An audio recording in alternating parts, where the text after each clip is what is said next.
Hi friends, welcome back to my YouTube channel. ಎಲ್ಲರೂ ಹೇಗಿದ್ದೀರಾ? ಎಲ್ಲರೂ ಚೆನ್ನಾಗಿದ್ದೀರಾ ಅಂತ ಅನ್ಕೊತೀನಿ. ನಾನು ಕೂಡ ಸೂಪರ್ ಆಗಿದ್ದೀನಿ. ಇವತ್ತು ಭಾನುವಾರ ಬೆಳಗ್ಗೆಯಿಂದನೇ ಬ್ಲಾಗ್ನ ಸ್ಟಾರ್ಟ್ ಮಾಡಿಕೊಂಡೆ. ಬೆಳಗ್ಗೆನೇ ಪೂಜೆ ಕೂಡ ಆಗಿಬಿಟ್ಟಿದೆ. ಯಾಕಂದರೆ ಇವತ್ತು ರಥಸಪ್ತಮಿ ಇತ್ತಲ್ವಾ, ಹಾಗಾಗಿ ಬೆಳಗ್ಗೆನೇ ಪೂಜೆನೂ ಮಾಡಿ ರೆಡಿನೂ ಕೂಡ ಆಗಿದ್ದೀನಿ. ರೆಡಿ ಏನಕ್ಕಾಗಿದ್ದೀನಿ ಅಂತಂದರೆ ಇವತ್ತೊಂದು ಫಂಕ್ಷನ್ ಇದೆ. ಫಂಕ್ಷನ್ಗೆ ಬೇರೆ ಹೋಗಬೇಕು. ನನ್ನ ಫ್ರೆಂಡ್ ಅವ್ರದ್ದು ಮನೆಯದು ಗೃಹ ಪ್ರವೇಶ ಇದೆ. ಹೋದ ವಾರನೇ ಹೇಳಿದ್ಲು, ಬರಲಿಲ್ಲ ಅಂದರೆ ಸಾಯಿಸ್ಬಿಡ್ತೀನಿ ನಿನ್ನ ಅಂತ. ಯಾಕಂದರೆ ಗಣೇಶ ಹಬ್ಬದಲ್ಲೆಲ್ಲ ಕರೆದಿದ್ಲು, ಹೋಗೇ ಇರಲಿಲ್ಲ ನಾನು. ಹಾಗಾಗಿ ಇವತ್ತು ಹೋದರೆ ಅಷ್ಟೇ ಇನ್ನ ಅಂತ ಅಂದ್ಬಿಟ್ಟು ಸರಿ ಬರ್ತೀನಿ ಅಂತ ಹೇಳಿದ್ದೆ. ಹಾಗಾಗಿ ಬೆಳಗ್ಗೆನೇ ರೆಡಿ ಆಗಿದ್ದೀನಿ. ಇನ್ನೂ ಹೋಗೋದು ಲೇಟೇನೇ, ಆದರೆ ಪೂಜೆ ಮಾಡಬೇಕಿತ್ತಲ್ಲ, ಪೂಜೆ ಕೂಡ ಆಗಿದೆ ನೋಡಿ. ಇವತ್ತು ರಥಸಪ್ತಮಿ ಇತ್ತಲ್ವ, ಹಾಗಾಗಿ ಏನೋ ರಂಗೋಲಿ ಎಲ್ಲ ಬಿಡಿಸ್ಬೇಕಾಗಿತ್ತು. ಡಿಸೈನ್ ರಂಗೋಲಿ ಎಲ್ಲ ಹಾಕೋಣ ಅಂತ ಅಂದ್ಕೊಂಡೆ, ಆದರೆ ಆಗಲಿಲ್ಲ. ಯಾಕಂದರೆ ಮೇಲೆ ಕೆಲಸ ಮಾಡ್ತಾ ಇದ್ದಾರೆ, ಎಲ್ಲ ಓಡಾಡ್ತಾ ಇದ್ದಾರೆ, ಧೂಳು ಸಿಮೆಂಟ್ದು ಎಲ್ಲನೂ. ಹಾಗಾಗಿ ಅದೆಲ್ಲ ತೊಳೆದು ಕ್ಲೀನ್ ಮಾಡಿ ಮಾಡೋಕ್ಕೆ ಹೋದರೆ ರಚ್ಚಾಗ್ಬಿಡುತ್ತೆ, ಇನ್ನೆಲ್ಲ ತುಳ್ಕೊಂಡು ಓಡಾಡ್ತಾರೆ ಅಂದ್ಬಿಟ್ಟು ರಂಗೋಲಿ ಹಾಕೋಕ್ಕೆ ಹೋಗಲಿಲ್ಲ. ಸುಮ್ಮನೆ ಸಿಂಪಲ್ಲಾಗಿ ಒಂದು ಹಾಕಿದ್ದೀನಿ ಅಷ್ಟೇನೆ. ಇನ್ನು ಅದಕ್ಕೆ ಮನೆಯಲ್ಲಿ ಕ್ಲೀನ್ ಮಾಡಿಕೊಂಡು ಪೂಜೆ ಎಲ್ಲ ಆಯಿತು. ಇನ್ನು ತಿಂಡಿಗೆ ದೋಸೆ ಇಟ್ಟಿತ್ತಲ್ಲ, ದೋಸೆ ಮಾಡ್ಕೊಳ್ಳೋಣ ಅಂತ ಅಂದ್ಕೊಂಡೆ. ಇನ್ನೇನು ಮಾಡ್ತಾಯಿಲ್ಲ. ಇನ್ನು ಹೆಂಗಿದ್ರು ಫಂಕ್ಷನಲ್ಲಿ ಹೋಗಿ ಊಟ ಮಾಡಿ ಬರೋದೇ ಅಲ್ವಾ, ಅದಕ್ಕೇನೆ ರೆಡಿ ಆಗಿದ್ದೀನಿ. ಇನ್ನೂ ಒಂದು ನಮ್ಮನೆಯವ್ರಿಗೊಂದು ಫಂಕ್ಷನ್ ಇದೆ ಅಂತೆ. ಅವ್ರದ್ದೊಂದು ಗೃಹ ಪ್ರವೇಶ ಕೆಲಸದ ಹತ್ರ ಯಾರೋ ಫ್ರೆಂಡ್ದು, ಅಲ್ಲಿಗೂ ಹೋಗಿದ್ದಾರೆ. ಅವ್ರು ಅದನ್ನು ಮುಗಿಸ್ಕೊಂಡು ಬಂದಮೇಲೆ ಹೋಗೋದು. ಅಲ್ಲಿ ತನಕ ನನಗೆ ರೆಡಿ ಆಗಿಬಿಟ್ಟು ಕಾಯ್ತಾ ಕೂತ್ಕೊಳ್ಳೋದು. ಏನಿಲ್ಲ, ಲೈವ್ ಮಾಡಬೇಕು. ಲೈವ್ ಮಾಡಿ ಮುಗಿಸ್ಕೊತೀನಿ ಅವ್ರು ಬರೋಷ್ಟೊತ್ತಿಗೆ. ಆಮೇಲೆ ಅವ್ರು ಬಂದಮೇಲೆ ಹೋಗೋದು ಅಷ್ಟೇನೆ. ಇಲ್ಲೇ ಹತ್ತಿರದಲ್ಲೇ ದಾಸರಳ್ಳಿನಲ್ಲೇ ಇರೋದು, ಅವಳೇನು ದೂರ ಏನಿಲ್ಲ. ಆದರೆ ಕರಿತಾ ಇರ್ತಾಳೆ, ನಾನು ಹೋಗ್ತಾ ಇಲ್ಲ ಅಷ್ಟೇ. ಅವಳ ಮನೆ ಫಸ್ಟ್ ಮನೆ ಒಂದಕ್ಕೆ ಹೋಗಿದ್ಲು, ಆವಾಗಲೂ ಕೂಡ ನಾನು ಹೋಗೇ ಇರಲಿಲ್ಲ.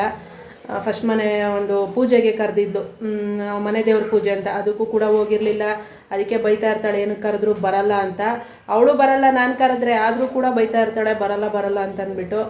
ಸರಿ ಹೋಗಲಿ, ಇನ್ನೇನು ಮಾಡೋದು, ಹೋಗಿ ಬರೋಣ ಅಂತ ಅಂದ್ಕೊಂಡು ರೆಡಿಯಾಗಿದ್ದೀವಿ. ಇನ್ನೂ ಒಬ್ಬಳು ಫ್ರೆಂಡ್ ಬರ್ತಾಳೆ, ಅವಳ ಫ್ಯಾಮಿಲಿನೂ ಬರುತ್ತೆ. ಅವಳ ಹಸ್ಬೆಂಡು ಮಕ್ಕಳು ಎಲ್ಲ ಒಟ್ಟಿಗೆ ಹೋಗೋದು.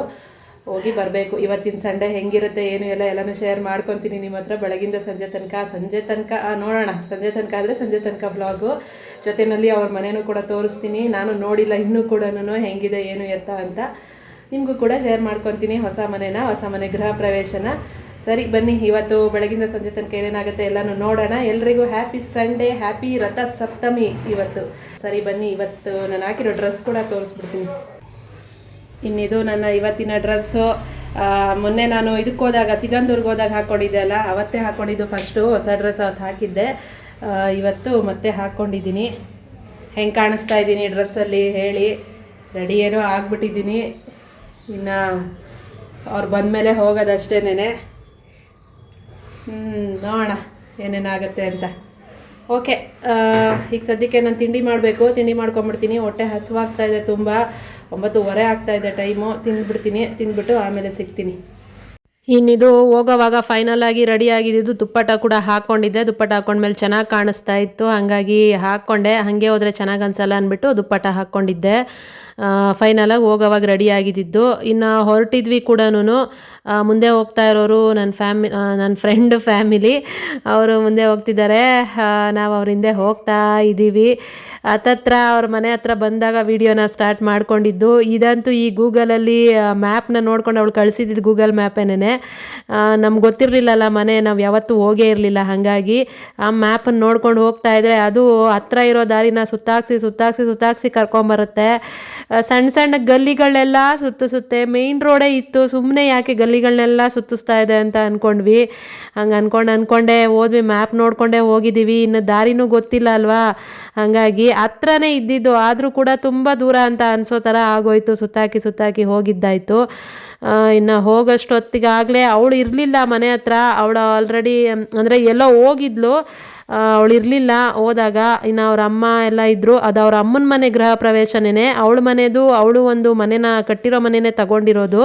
ಅವಳ ಮನೆಯೂ ಅಲ್ಲೇ ಒಂದು ಹತ್ತಿರದಲ್ಲೇ ಒಂದು 15 ನಿಮಿಷ ಅಷ್ಟೇ ಅಂದ್ಲು. ಆದರೆ ಇವತ್ತು ಹೋಗೋಕ್ಕಾಗಲ್ಲ, ಯಾಕಂದರೆ ಅವಳು ಇಲ್ಲಿದ್ದಾಳೆ ಅಲ್ವಾ, ಅವ್ರ ಅಮ್ಮನ ಮನೆ ಫಂಕ್ಷನಲ್ಲಿದ್ದಾಳೆ. ಈಗ ಅಲ್ಲಿ ಕರ್ಕೊಂಡೋಗಿ ಮನೆ ತೋರ್ಸೋಕ್ಕಾಗಲ್ಲ ಅಂತಂದ್ಲು. ಸರಿ ಹೋಗಲಿ, ಇನ್ನೊಂದ್ಸರಿ ಯಾವಾಗಲಾದ್ರು ಬಂದರೆ ಆಯಿತು ಅಂತ ಅಂದ್ಕೊಂಡು ಇಲ್ಲಿ ಮಾತ್ರ ನೋಡಿದ್ದು. ಅವ್ರ ಅಮ್ಮನ ಮನೆ ಇದು ಕಟ್ಟಿರೋದು. ಮನೆ ಹತ್ರನೂ ಬಂದ್ವಿ. ಚಪ್ರ ಹಾಕಿದಾರಲ್ಲ ಅದೇನೇನೆ.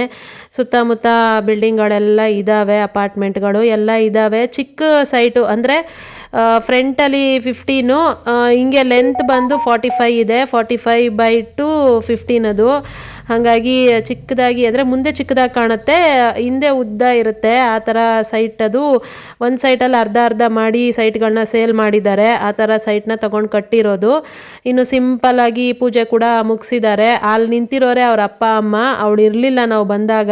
ಸರಿ ವೆಯ್ಟ್ ಮಾಡೋಣ ಸ್ವಲ್ಪ ಹೊತ್ತು ಅಂತ ಅಂದ್ಕೊಂಡು ವೆಯ್ಟ್ ಮಾಡಿದ್ವಿ ಅವಳು ಬರೋ ತನಕ. ಆಮೇಲೆ ಸ್ವಲ್ಪ ಮನೆ ಮೇಲೆ ಮನೆ ಎಲ್ಲನೂ, ಕೆಳಗಡೆ ಮನೆ ಮೇಲೆ ಮನೆ ಎಲ್ಲ ಬಾಡಿಗೆಗೆ ಮಾಡ್ಕೊಂಡಿದ್ದಾರೆ. ಈ ಸೆಂಟ್ರಲ್ಲಿ ಇರೋದನ್ನ ಫಸ್ಟ್ ಫ್ಲೋರಲ್ಲಿ ಅವ್ರು ಇರೋದಕ್ಕೆ ಮಾಡ್ಕೊಂಡಿದ್ದಾರೆ. ಇದು ಮೇಲೆ ಬಾಡಿಗೆ ಮನೆದು, ಕೆಳಗಡೆ ಜನ ಜಾಸ್ತಿ ಇದ್ರು ಅಂತ ಅಂದ್ಬಿಟ್ಟು ನಾನು ಅಲ್ಲೆಲ್ಲ ವೀಡಿಯೋ ಮಾಡ್ಕೊಳಕ್ಕಾಗಲಿಲ್ಲ ಮನೇನ. ಅಲ್ಲೂ ಕೂಡ ಇದೇ ಥರ ಇದೆ, ಆದರೆ ಸ್ವಲ್ಪ ಕಿಚನ್ ಒಂಚೂರು ದೊಡ್ಡದಿದೆ. ಮುಂದಕ್ಕೆ ತಗೊಂಡಿದ್ದಾರೆ ಜಾಗ, ಅಂದರೆ ಮುಂದೆ ಏನು ಪ್ಯಾಸೇಜ್ ಬಿಟ್ಟಿದ್ದಾರಲ್ಲ ಅದನ್ನೆಲ್ಲ ಸೇರಿಸ್ಕೊಂಡಿದ್ರು. ಇಲ್ಲಿ ಆ ಥರ ಬಿಟ್ಟಿಲ್ಲ, ಓಪನ್ ಬಿಟ್ಟಿದ್ದಾರೆ. ಹಾಗಾಗಿ ಚಿಕ್ಕ ಕಿಚನ್ ಕಾಣ್ತಾ ಇದೆ. ಇನ್ನು ಈ ಕಡೆ ವಿಂಡೋ ಸೈಡೆಲ್ಲನೂ ರೋಡೆಲ್ಲ ಕಾಣಿಸ್ತಾ ಇದೆ. ಓಕೆ, ಚೆನ್ನಾಗಿದೆ. ಆರಾಮಾಗಿ ಗಾಳಿ ಬೆಳಕು ಎಲ್ಲ ಚೆನ್ನಾಗೇ ಬರುತ್ತೆ. ಹೊಸ ಮನೆ ನೋಡೋದೇ ಒಂದು ಚೆಂದ ಅಲ್ಲ. ನಮ್ಮ ಮನೆ ಕಟ್ಟಿದಾಗೂ ಹಿಂಗೆ ಅನಿಸೋದು. ನಮ್ಮದು ಒಂಥರ ಪುಟ್ಟ ಸೈಟೆ, ನಮ್ಮದು ಕೂಡ ಅದು 2013 ಆಫ್ ಮಾಡ್ಕೊಂಡಿರೋದಲ್ವ. ಹಾಗಾಗಿ ನಮ್ಮದು ಕೂಡ ಚಿಕ್ಕದೇನೇ ಮನೆ ಬರೋದು. 15x20 ಅದಿರೋದು ನಮ್ಮದು ಕೂಡ. ನನಗೇನೋ ನಮ್ಮ ಮನೆ ನನಗೆ ಎಷ್ಟು ಚಿಕ್ಕದಾಗಿದ್ರು ಪುಟ್ಟದಾಗಿ ಅರಮನೆ ಥರನೇ ನಂಗೆ ಸಖತ್ತು ಖುಷಿ ನಮ್ಮ ಮನೆಯಲ್ಲಿ. ಇನ್ನು ಹೊಸ ಮನೆಗಳು ನೋಡೋದೇ ಒಂದು ಚೆಂದ ಅಲ್ವಾ. ಅದಕ್ಕೆ ಟೆರೆಸ್ ಮೇಲೆ ಬಂದ್ವಿ. ಟೆರೆಸ್ ಮೇಲೆ ಕೂಡ ನಿಂತ್ಕೊಂಡು ನೋಡ್ತಾ ಇದ್ವಿ. ಅವಳು ಬರಲಿಲ್ಲ ಇನ್ನೂ ಕೂಡ, ಅವಳು ಬರೋ ತನಕ ವೆಯ್ಟ್ ಮಾಡೋಣ ಅಂದ್ಬಿಟ್ಟು. ಅಲ್ಲಿ ಒಂದು ಮನೆಗೆ ಬ್ಲ್ಯಾಕ್ ಕಲರ್ ಪೇಂಟ್ ಮಾಡಿದ್ರಲ್ಲ, ಅದನ್ನು ನೋಡ್ತಾ ಇದ್ದೆ ನಾನು. ಏನಿದು ವಿಚಿತ್ರವಾಗಿ ಬ್ಲ್ಯಾಕ್ ಕಲರ್ ಹೊಡೆದಿದ್ದಾರಲ್ಲ, ಯಾರೂ ಬ್ಲ್ಯಾಕ್ ಪೇಂಟ್ ಮಾಡಲ್ಲ, ಇವ್ರು ಯಾಕೆ ಮಾಡಿದ್ದಾರೆ ಅಂತ ಅಂದ್ಬಿಟ್ಟು. ಅದಕ್ಕೆ ನಮ್ಮ ಮನೆಯವ್ರು ನಿಂತ್ಕೊಂಡು ಹೇಳ್ತಾಯಿದ್ರು, ಅವ್ರು ಹಂಗೆ ಮಾಡಿರೋದಕ್ಕೆ ತಾನೇ ಇವಾಗ ನೀನು ಝೂಮ್ ಹಾಕ್ಕೊಂಡು ನೋಡ್ತಾ ಇದ್ದೀಯ ಅವ್ರನ್ನ, ಆ ಮನೇನ. ಇಲ್ಲ ಅಂದಿದ್ರೆ ನೀನು ನೋಡ್ತಾ ಇದ್ದ. ಹಾಗೇನೇ ಅವರು ಏನೋ ಒಂದು ಯೋಚನೆ ಇಟ್ಕೊಂಡೇ ಮಾಡಿರ್ತಾರೆ. ಬ್ಲ್ಯಾಕ್ ಪೇಂಟ್ ಹೊಡೆದಿರೋದಕ್ಕೆ ಎಲ್ಲರೂ ನಮ್ಮ ಮನೆ ನೋಡಲಿ ಅಂತ ಅಂದ್ಬಿಟ್ಟೆ ಬ್ಲ್ಯಾಕ್ ಪೇಂಟ್ ಹೊಡೆದಿರ್ತಾರೆ ಅಂತ ಅನಿಸುತ್ತೆ ಅಂತ. ಅದಕ್ಕೆ ಅದನ್ನೇ ನೋಡ್ತಾ ಇದ್ದೆ ಸ್ವಲ್ಪ ಹೊತ್ತು, ಏನು ಕಲರು ಅಂತ ಹೊಡೆದಿದ್ದಾರೆ ಇವರು ಅಂತ. ಒಟ್ನಾಗ ಅಲ್ಲಿರೋ ಮನೆಗೆಲ್ಲ ಅದೊಂಥರ ಡಿಫ್ರೆಂಟಾಗಿ ಕಾಣಿಸ್ತಾ ಇತ್ತು, ಕಪ್ಪು ಕಲರು. ನಾನಂತೂ ಎಲ್ಲೂ ಬ್ಲ್ಯಾಕ್ ಪೇಂಟ್ ಹೊಡೆದಿದ್ದನ್ನು ನೋಡೇ ಇರಲಿಲ್ಲ ಮನೆಗೆ. ಇನ್ನು ಸುತ್ತಮುತ್ತ ಬಿಲ್ಡಿಂಗ್ಗಳೇ ಇರೋದು. ಇವಾಗಂತೂ ಬಿಲ್ಡಿಂಗ್ಗಳು, ಅಪಾರ್ಟ್ಮೆಂಟ್ಗಳು ದೊಡ್ಡದಾಗಿ ಕಟ್ಟಿಬಿಟ್ರೆ ಗಿಡ ಮರಗಳು ಕಾಣಿಸೋದೇ ಇಲ್ಲ. ಏನು ಮಾಡೋದು. ಇನ್ನು ಅಲ್ಲೆಲ್ಲ ನೋಡಿಕೊಂಡು ಸರಿ ಊಟ ಮಾಡೋಣ ಅಂತ ಅಂದ್ಬಿಟ್ಟು ಬಂದ್ವಿ. ಊಟಕ್ಕೆ ಇಷ್ಟೆಲ್ಲ ಐಟಮ್ಸ್ಗಳಿದ್ವು. ಪಾಯಸ ಇತ್ತು, ನಾರ್ಮಲು ಹಬ್ಬದು ಅಂದರೆ ಫಂಕ್ಷನ್ ಊಟ ಅಂದರೆ ಗೊತ್ತಿರುತ್ತೆ ಅಲ್ವಾ. ಪೂರಿ, ಸಾಗು, ಪಲಾವು, ಅನ್ನ ಸಾಂಬಾರು, ಅನ್ನ ರಸಮ್ಮು, ಅನ್ನ ಮಜ್ಜಿಗೆ, ಈ ಥರ ಎಲ್ಲ ಇರುತ್ತೆ. ಬಜ್ಜಿ ಮತ್ತು ಪಲ್ಯಗಳು ಎಲ್ಲನೂ ಹಾಕಿಸ್ಕೊಂಡು ಸ್ವಲ್ಪ ಎಲ್ಲ ಊಟ ತಿಂದಿದ್ದಾಯಿತು. ಊಟ ಎಲ್ಲ ನಿಜ ಚೆನ್ನಾಗಿತ್ತು. ಆದರೆ ಪಲಾವ್ಗೆ ಡಾಲ್ಡಾ ಹಾಕಿದ್ರು ಅಂತ ಅನಿಸುತ್ತೆ. ನನಗೆ ತಿಂದ ಮೇಲೆ ಗಂಟ್ಲು ಕಟ್ಕೊಂಡ್ಬಿಡ್ತು. ಹಾಗಾಗಿ ನಾನು ಜಾಸ್ತಿ ಪಲಾವ್ ತಿನ್ನೋಕ್ಕೆ ಹೋಗಲ್ಲ. ಆದರೆ ಫಂಕ್ಷನ್ ಊಟ ಅಂತ ಅಂದ್ಬಿಟ್ಟು ತಿಂದ್ಬಿಡ್ತೀನಿ. ತಿಂದ ಮೇಲೆ ಈ ಥರ ಗಂಟ್ಲು ಕಟ್ಕೊಳ್ಳುತ್ತೆ. ಇನ್ನು ಊಟನೂ ಮುಗಿಸ್ಕೊಂಡು ಬರೋಷ್ಟೊತ್ತಿಗೆ ಬಂದ್ಲು ಸುಂದ್ರಿ. ಅವಳೇ ಸೆಂಟ್ರಲ್ಲಿ ನಿಂತಿರೋಳು, ನನ್ನ ಫ್ರೆಂಡು ಬಂದು. ಆಮೇಲೆ ಅವಳನ್ನು ಮಾತಾಡಿಸ್ಕೊಂಡು ಸ್ವಲ್ಪ ಹೊತ್ತು ಹಾಗೆ ಮಾತಾಡಿಕೊಂಡು ನಗಾಡ್ತಾ ಇದ್ದೀವಿ. ಯಾಕಂದರೆ ಪಕ್ಕದಲ್ಲಿ ನಿಂತಿರೋಳು ನಗೋದು ಇಲ್ಲ, ಏನೂ ಮಾಡ್ತಾ ಇಲ್ಲ ಅಂತ ಇವಳು ರೇಗಿಸ್ತಾ ಇದ್ಲು. ನಗೆ ಒಂಚೂರು ಅಂತ ಅಂದ್ಬಿಟ್ಟು ಅವಳು ಸೈಲೆಂಟಾಗಿ ನಿಂತ್ಕೊಂಡಿದ್ಲು. ಅದಕ್ಕೇನೆ ಸ್ವಲ್ಪ ಕಾಮಿಡಿ ಮಾಡಿಕೊಂಡು ನಿಂತ್ಕೊಂಡಿದ್ದಾಯಿತು. ಇವಳು ಟೈಲರಿಂಗೇ ಮಾಡೋದು. ಇವಾಗ ಹೋಗಿದ್ದು ಹುಡುಗ ಅವಳ ತಮ್ಮನೇ. ಇನ್ನು ಅಲ್ಲೆಲ್ಲ ಸ್ವಲ್ಪ ಹೊತ್ತು ಮಾತಾಡ್ಕೊಂಡು ಅವಳ ಜೊತೆಲೂ ಮಾತಾಡ್ಕೊಂಡು ಇದ್ಬಿಟ್ಟು ಆಮೇಲೆ ಬಂದ್ವಿ. ಆಚೆಯಿಂದ ತೋರಿಸ್ತಾ ಇದ್ದೀನಿ ನೋಡಿ ಮನೆ. 2 ಪಾರ್ಟ್, ಅಂದರೆ ಈ ಕಡೆ ಇರೋ ಮನೆ ನಾನು ಇದು ಸೇರಿ ಅಂತ ತೋರಿಸ್ತಾ ಇದ್ದೀನಿ. ಆಮೇಲೆ ಇದು ಅಲ್ಲ, ಇದು ಸಪ್ರೇಟು, ಇದು ಬೇರೆಯವ್ರದ್ದು, ಅದು ಬೇರೆಯವ್ರದ್ದು. ಅಂದರೆ ಆ ಕಡೆ ಕಟ್ಟಿರೋದು ಅವರು ನನ್ನ ಫ್ರೆಂಡ್ ಅವ್ರ ಅಮ್ಮ ಅವರು ಸೈಟ್ ತೊಗೊಂಡು ಕಟ್ಟಿರೋದು. ಈ ಕಡೆಯವ್ರದ್ದು ಬೇರೆಯವ್ರದ್ದು. ಅದು ಒಂದು ಸೈಡ್ನ ಆ ಥರ ಆಫ್ ಮಾಡಿ ಕೊಟ್ಟಿದ್ದಾರೆ ಅಂತ. ಹೌದಲ್ವಾ ಅಂತ ಅಂದ್ಕೊಂಡು ನೋಡ್ತಾ ಇದ್ದೆ ನಾನು. ಇನ್ನು ಅಲ್ಲೆಲ್ಲ ಆದಮೇಲೆ ಅವ್ರ ಮನೆಯವ್ರನ್ನ ಎಲ್ಲರನ್ನೂ ಮಾತಾಡಿಸ್ಕೊಂಡು ಸರಿ ಬರ್ತೀವಿ ಅಂತ ಹೇಳ್ಬಿಟ್ಟು ಹೊರಟು ಬಂದ್ವಿ ನಾವು. ಬರೋವಾಗ ನನ್ನ ಫ್ರೆಂಡು ಅವರು ಹೋಗ್ಬಿಟ್ರು ಬೇಗನೆ. ಅವ್ರಿಗೇನೋ ಕೆಲಸ ಇದೆ ಅಂತ ಅಂದ್ಬಿಟ್ಟು ಮನೆಗೆಲ್ಲ ಏನು ಬರಲಿಲ್ಲ ಅವರು. ಸರಿ ನಾವು ಹೋಗೋವಾಗ ಹಂಗೇನೆ ಸ್ವಲ್ಪ ತರಕಾರಿ ಎಲ್ಲ ಬೇಕಿತ್ತಲ್ಲ, ಇನ್ನು ಭಾನುವಾರ ಎಲ್ಲ ತರಕಾರಿ ಖಾಲಿ ಆಗಿತ್ತು, ತೊಗೊಂಡು ಹೋಗ್ಬಿಡೋಣ ಅಂತ ಅಂದ್ಬಿಟ್ಟು ಹಾಗೆ ಬಂದ್ವಿ. ಯಾಕಂದರೆ ಇನ್ನು ಮನೆಗೆ ಹೋದರೆ ಇನ್ನು ಮುಗೀತು. ಮೊದಲೇ ಹೊಟ್ಟೆ ತುಂಬ ಹೊಟ್ಟೆಗೆ ಊಟ ಬಿದ್ದ ಮೇಲೆ ಫಂಕ್ಷನ್ ಊಟ ಅಂದರೆ ಸ್ವಲ್ಪ ಹೆಚ್ಚಾಗೆ ತಿಂದ್ಬಿಟ್ಟಿರ್ತೀವಿ ಅಲ್ಲ, ಹಾಗಾಗಿ ನಿದ್ದೆ ಎಳಿತಾ ಇತ್ತು ಕಣ್ಣು. ನನಗೆ ಯಾವಾಗ ಹೋಗಿ ಮಲಗ್ತೀನಪ್ಪ ಅನ್ನೋ ಥರ ಅನ್ನಿಸ್ತಾ ಇತ್ತು.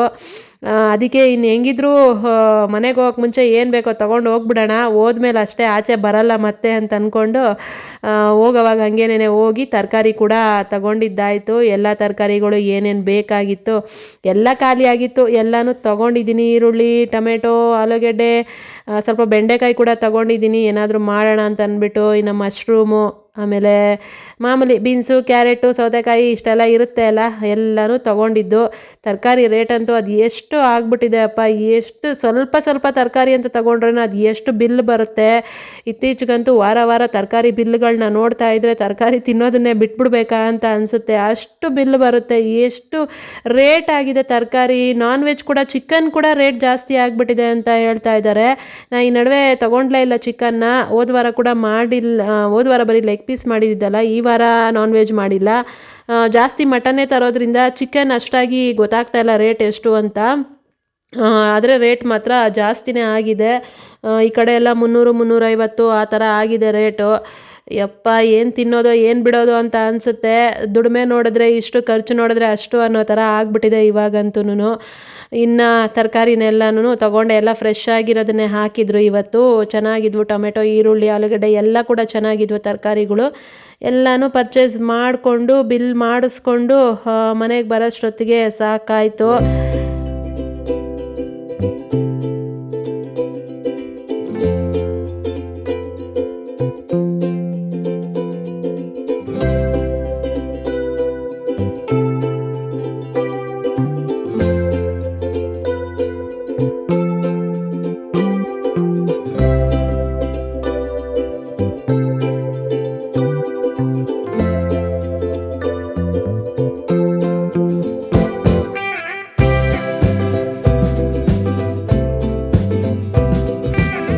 ಇನ್ನು ಮನೆಗೆ ಬಂದುಬಿಟ್ಟು ತಂದಿರೋ ತರಕಾರಿನ ಎತ್ತಿಡೋಣ ಅಂತ ನೋಡಿದೆ, ಆದರೆ ಎತ್ತಿಡಲಿಲ್ಲ. ಅದರಲ್ಲಿ ಮೇಯ್ನ್ ಏನೇನಿದ್ವು, ಕೆಲವೊಂದು ಎಣ್ಣೆ ಎಲ್ಲ ಖಾಲಿಯಾಗಿತ್ತು ಅಡುಗೆಗೆ, ಅದನ್ನು ಕೂಡ ತೊಗೊಂಡು ಬಂದಿದ್ದೆ. ಹಾಗಾಗಿ ಹಾಲು ಎಲ್ಲನೂ ತಂದಿದ್ದೆ, ಸಂಜೆಗೆ ಕಾಫಿ ಏನಾದರೂ ಮಾಡೋಣ ಅಂತ ಅಂದ್ಬಿಟ್ಟು. ಅದನ್ನೆಲ್ಲ ಎತ್ತಿಟ್ಬಿಡೋಣ ಅಂದ್ಬಿಟ್ಟು ಎತ್ತಿಡ್ತಾ ಇದ್ದೀನಿ. ಮಶ್ರೂಮ್ ಕೂಡ ತಂದಿದ್ದೆ, ಏನಾದರೂ ಮಾಡೋಣ ನಾಳೆ ಅಂತ ಅಂದ್ಬಿಟ್ಟು. ಫ್ರೆಶ್ ಆಗಿತ್ತು ಮಶ್ರೂಮು, ಚೆನ್ನಾಗಿತ್ತು. ಹಾಗಾಗಿ ಅದನ್ನು ಕೂಡ ಒಂದು ಪ್ಯಾಕೆಟ್ ತೊಗೊಂಡಿದ್ದೆ. ಅವನ್ನೆಲ್ಲನೂ ಫ್ರಿಜ್ಜಲ್ಲಿ ಎತ್ತಿಟ್ಬಿಡೋಣ ಅಂತ ಅಂದ್ಬಿಟ್ಟು ಎತ್ತಿಟ್ಟೆ. ಇನ್ನು ಮಿಕ್ಕಿದ್ದು ತರಕಾರಿಗಳನ್ನ ಆಮೇಲೆ ಜೋಡಿಸೋಣ ಅಂತ ಅಷ್ಟೊತ್ತಿಗೆ ನನಗೆ ಸಾಕಾಗಿತ್ತು, ನಿದ್ದೆ ಬೇರೆ ಎಳೀತಾ ಇತ್ತು. ಅದಕ್ಕೆ ಆಮೇಲೆ ಜೋಡಿಸೋಣ ಅಂತ ಅಂದ್ಬಿಟ್ಟು ಅವನ್ನೆಲ್ಲ ಹಾಗೆ ಕವರಲ್ಲೇ ಇಟ್ಬಿಟ್ಟು ಮೇನ್ ಮಾತ್ರ ಎಲ್ಲ ಎತ್ತಿಟ್ಟು ಮಿಕ್ಕಿದ್ದನ್ನೆಲ್ಲ ಹಂಗೆ ಬಿಟ್ಬಿಟ್ಟೆ. ಆಮೇಲೆ ಎತ್ತಿಡೋಣ ಅಂತ ಅಂದ್ಬಿಟ್ಟು ಇಟ್ಬಿಟ್ಟು ಆಮೇಲೆ ಹೋಗಿ ಸ್ವಲ್ಪ ಹೊತ್ತು ಟಿ ವಿ ನೋಡಿಕೊಂಡು ಕೂತ್ಕೊಂಡ್ಬಿಟ್ಟೆ ಹಾಗೇನೆ.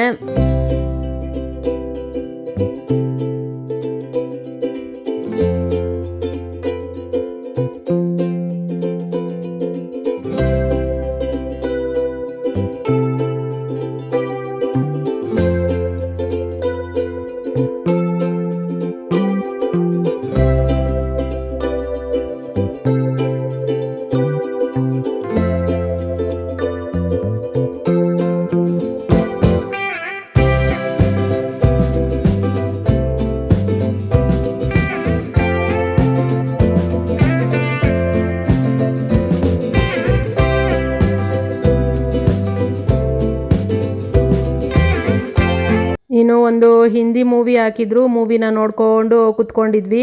ಮೂವಿ ನೋಡ್ಕೊಂಡೇ ನಿದ್ದೆ ಮಾಡಿಬಿಟ್ಟಿದ್ದೀನಿ. ಚೆನ್ನಾಗಿ ಒಂದು ರೌಂಡು ನಿದ್ದೆ ಮಾಡಿ ಎದ್ದಿದ್ದೀನಿ. ತುಂಬ ಹೊತ್ತೇನು ಮಲಗಲಿಲ್ಲ, ಒಂದು ಅರ್ಧ ಮುಕ್ಕಾಲು ಗಂಟೆ ಮಲಗಿದೆ ಅಂತ ಅನಿಸುತ್ತೆ ಅಷ್ಟೇನೆ. ಆದರೆ ಚೆನ್ನಾಗಿ ಒಂದು ರೌಂಡ್ ನಿದ್ದೆ ಅಂತೂ ಆಗಿತ್ತು.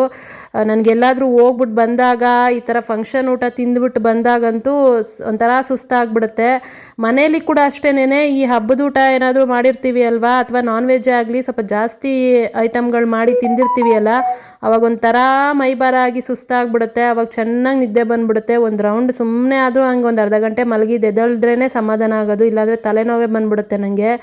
ಅದಕ್ಕೆ ಒಂದು ಸ್ವಲ್ಪ ಹೊತ್ತು ಟಿ ವಿ ನೋಡ್ಕೊಂಡೇ ಮಲಗಿಬಿಟ್ಟಿದ್ದೀನಿ. ಪಿಕ್ಚರ್ ಚೆನ್ನಾಗಿತ್ತು, ಅದನ್ನು ನೋಡ್ಕೊಂಡೇ ನಿದ್ದೆ ಮಾಡಿಬಿಟ್ಟೆ. ಇನ್ನು ಮನೆಯವ್ರು ಪಿಕ್ಚರ್ ನೋಡಿಕೊಂಡೇ ಕೂತಿದ್ರು, ಸರಿ ಅಂತ ಅಂದ್ಬಿಟ್ಟು ನಾನು ಒಂದು ರೌಂಡು ನಿದ್ದೆ ಮಾಡಿ ಎದ್ದೆ. ಅಷ್ಟರಲ್ಲಿ ಮೂವಿನೇ ಮುಗ್ದೋಗಿತ್ತು.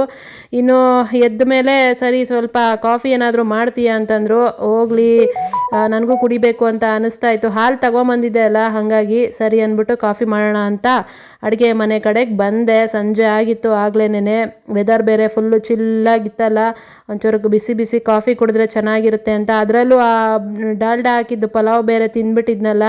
ಬಾದುಷಾ ಎಲ್ಲನೂ ಇತ್ತು, ಅದರಲ್ಲಿ ನಮ್ಮನೆಯವರು ತಿನ್ನಲಿಲ್ಲ. ಅದನ್ನು ಒಂದು ನನಗೆ ಎತ್ತಾಕ್ಬಿಟ್ಟಿದ್ರು 2 ಬಾದುಷಾ. ನಾನು ಅದನ್ನು ತಿನ್ನಲೇ ಇಲ್ಲ, ತೊಗೊಂಬಂದು ನಾವು ಅಮ್ಮನ ಕೊಟ್ಬಿಟ್ಟೆ. ನನಗಿನ್ನು ಬಾದುಷಾನು ತಿಂದೆ ಅಂದರೆ ಗ್ಯಾರಂಟಿ ಗಂಟ್ಲು ಕಟ್ಕೊಂಡೇ ಬಿಡುತ್ತೆ, ಇನ್ನು ವಾಯ್ಸೇ ಬರಲ್ಲ ಅಂದ್ಬಿಟ್ಟು ತಿನ್ನಲಿಲ್ಲ ನಾನು. ಬರೀ ಆ ಪಲಾವ್ ತಿಂದಿದ್ದಕ್ಕೆ ನನಗೆ ಒಂಥರ ಗಂಟ್ಲು ಕೆರೆತ ಸ್ಟಾರ್ಟ್ ಆಗಿತ್ತು. ಅದಕ್ಕೇನೆ ಸ್ವಲ್ಪ ಬಿಸಿ ಬಿಸಿ ಕಾಫಿ ಕುಡಿದ್ರೆ ಚೆನ್ನಾಗಿರುತ್ತೆ ಅಂತ ಅಂದ್ಬಿಟ್ಟು ಇನ್ನು ಕಾಫಿ ಮಾಡೋದಕ್ಕೆ ಅಂತ ಬಂದೆ. ನೀರು ಕೂಡ ಖಾಲಿಯಾಗಿತ್ತು, ಅದನ್ನು ತರಬೇಕು ಅಂತ ಹೇಳ್ತಾ ಇದ್ದೆ. ಸರಿ ಆಮೇಲೆ ಹೋದರೆ ಆಯಿತು ಅಂತ ಅಂದ್ಕೊಂಡು ಕಾಫಿ ಮಾಡೋದಕ್ಕೆ ಇಡ್ತಾ ಇದ್ದೀನಿ ಇವಾಗ.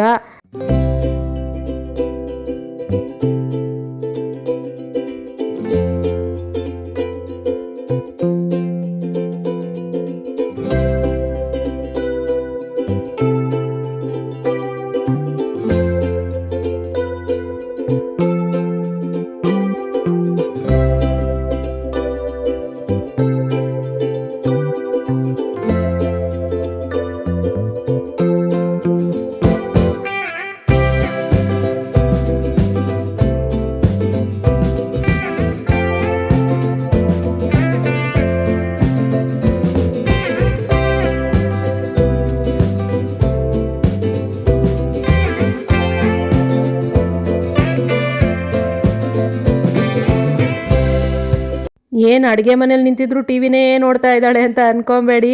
ಒಂದು ಇಂಟ್ರೆಸ್ಟಿಂಗ್ ಆಗಿರೋ ಮೂವಿ ಹಾಕಿದ್ರು ತೆಲುಗುದು, ಅದನ್ನು ನೋಡ್ತಾ ಇದ್ದೆ. ಅದಕ್ಕೆ ಸೀನ್ ಮಿಸ್ ಆಗಿಬಿಡುತ್ತೆ ಅಂತ ಅಂದ್ಬಿಟ್ಟು ಅದನ್ನು ನೋಡ್ತಾ ಇದ್ದೀನಿ. ಮೂವಿ ನೋಡೋವಾಗ ಹಾಗೇನೆ ನನಗೆ ಒಂಥರ ಇಂಟ್ರೆಸ್ಟಾಗಿ ನೋಡಬೇಕು, ಸೀನ್ ಮಿಸ್ ಆಗಬಾರ್ದು. ಹಾಗಾಗಿ ಅದನ್ನೇ ಗಮನಿಸಿ ನೋಡ್ತಾ ಇರ್ತೀನಿ ಅಷ್ಟೇನೆ. ಈ ಕಡೆ ಹಾಲು ಇಟ್ಬಿಟ್ಟು ಆ ಕಡೆ ಟಿ ವಿ ನೋಡಿಕೊಂಡು ಹಾಗೆ ನಿಂತ್ಕೊಂಡಿದ್ದೆ. ಹಂಗಂತ ಹಾಲನ್ನೇನು ಉಗ್ಸಲ್ಲ, ಹಾಲು ಕಡೆನೂ ಗಮನ ಇರುತ್ತೆ. ಈ ಕಡೆನೂ ನೋಡ್ತಾ ಇರ್ತೀನಿ, ಆ ಕಡೆನೂ ನೋಡ್ತಾ ಇರ್ತೀನಿ ಅಷ್ಟೇನೆ. ಇನ್ನು ಹಾಲು ಕೂಡ ಕಾಯಿಸ್ಕೊಂಡು ಒಂದು ಗ್ಲಾಸ್ಗೆ ಒಂದು 2 ಸ್ಪೂನಷ್ಟು ಸಕ್ಕರೆ ಹಾಕಿ 2 ಕಾಫಿ ಪುಡಿ ಪೌಡ್ರನ್ನ ಹಾಕ್ಕೋತಾ ಇದ್ದೀನಿ. ಯಾಕಂದರೆ ಸ್ವಲ್ಪ ಸ್ಟ್ರಾಂಗ್ ಆಗಿರಲಿ ಕಾಫಿ ಅಂತ ಅಂದ್ಬಿಟ್ಟು. ತಲೆನೋವು ಬೇರೆ ಇತ್ತಲ್ಲ, ಹಾಗಾಗಿ ಕುಡಿಯೋದೇ ಅಪರೂಪಕ್ಕೆ ಒಂದೊಂದು ಸರಿ, ಅದಕ್ಕೇನೆ ಸ್ವಲ್ಪ ಸ್ಟ್ರಾಂಗಾಗೆ ಮಾಡ್ಕೊಳ್ಳೋಣ ಅಂತ ಅಂದ್ಬಿಟ್ಟು ಕಾಫಿ ಪುಡಿನ 2 ಹಾಕ್ಕೊಂಡಿರೋದು. ಹಾಕ್ಕೊಂಡು ಇನ್ನು ಹಾಲು ಕಾದ್ಮೇಲೆ ಹಾಲು ಹಾಕಿ ಮಿಕ್ಸ್ ಮಾಡಿ ನಾನು ಕಾಫಿನೂ ಕೂಡ ಶೋಧಿಸ್ಕೊತೀನಿ. ಯಾಕೆ ಅಂದರೆ ನನಗೆ ಹಾಲಿನ ಕೆನೆ ಇದ್ದರೆ ಕುಡಿಯೋಕ್ಕೆ ಇಷ್ಟ ಆಗಲ್ಲ, ಹಾಗಾಗಿ ಶೋಧಿಸ್ಬಿಟ್ಟೆ ನಾನು ಹಾಕ್ಕೊಳ್ಳೋದು. ಶೋಧಿಸ್ಬಿಟ್ಟು ಹಾಕ್ಕೊಂಡು ಕುಡಿಯೋದು ಇಷ್ಟೇನೆ. ಇಷ್ಟಾಯಿತು. ಇನ್ನು ಇವತ್ತು ಬೆಳಗಿಂದ ಸಂಜೆ ತನಕ ನನ್ನ ದಿನ ಹಿಂಗೋಯ್ತು. ಭಾನುವಾರದ ದಿನ ಇವತ್ತು ನಾನ್ ವೆಜ್ ಇಲ್ಲ, ಯಾಕಂದರೆ ನಾನ್ ವೆಜ್ ಮನೆಯಲ್ಲೇ ಇದ್ದಿದ್ರು ಕೂಡ ಮಾಡ್ತಾ ಇರಲಿಲ್ಲ, ವೆಜ್ ಐಟಮ್ ಏನಾದ್ರು ಮಾಡ್ತಾ ಇದ್ದಿದ್ದು. ರಥಸಪ್ತಮಿ ಇತ್ತಲ್ಲ, ಹಾಗಾಗಿ ಇನ್ನು ಫಂಕ್ಷನ್ ಊಟ ತಿಂದು ಬಂದಿದ್ದು, ಒಂದು ರೌಂಡ್ ನಿದ್ದೆ ಮಾಡಿ ಎದ್ದಿದ್ದು, ಮೂವಿ ನೋಡಿದ್ದು, ಇಷ್ಟಾಯಿತು ಇವತ್ತಿನ ದಿನ.